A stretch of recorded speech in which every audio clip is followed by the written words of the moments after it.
It was great to see Roy Aitken yesterday. How is he? I haven't seen him for 100 years, it seems. And it was great to see that big stupid smile on his face. We had a bit of a laugh. But then, of course, we spoke so fondly of, a great teammate of his. He was never a teammate of mine, Frank McGarvey, but I met him more than enough times to know how important he was as a Celtic and St Mirren player.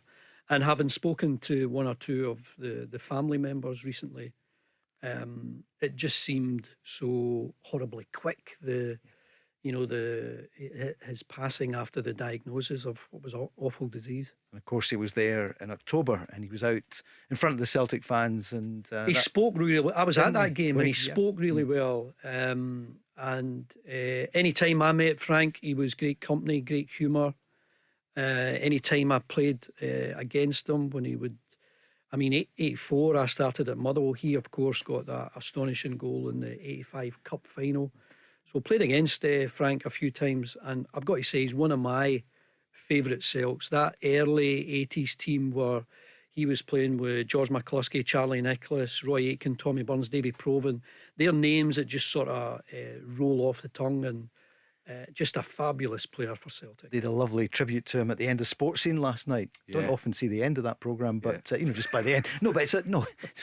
But actually they did it really well. It was a lovely tribute, and you heard Frank speaking and thinking about it, and he said the last thing that, to score the winning goal in the cup final, my last touch of the ball for Celtic. And in the end he said, I'll die a happy man knowing that I scored in the 100th Cup final, the winner. And then to go on and join St Mirren and win the cup with St Mirren 87. in 87. He's a legend at St Mirren as well for his first period. And then secondly, when I signed for St Mirren in 1990, Frank was assistant manager with Tony Fitzpatrick. And I always remember I had a trial. It was against Dundee United at Love Street on a Friday night, and Frank, I'll never forget, came into the boot room before. He says, relax and enjoy it, you'll be alright. And I never forgot, and I actually played alright, and they signed me after it. And then he was one of the coaches, Gordon McQueen and Tony, and then we became teammates at Shotts Juniors. John Clark had signed them. Frank, they played there, and I signed and played a handful of games for them until they found me out and freed me.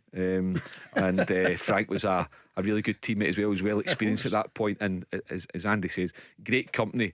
He was, he had funny stories and a great personality. But when the time came, he was really, really serious in the dressing room as well. He would just give out lovely wee pointed messages to players, and it was so important. He also told me about that time Fergie wanted him at Aberdeen when Aberdeen under Fergie were pretty much the best team in Scotland. Fergie wanted to sign him, but he went to Celtic, and just lovely company.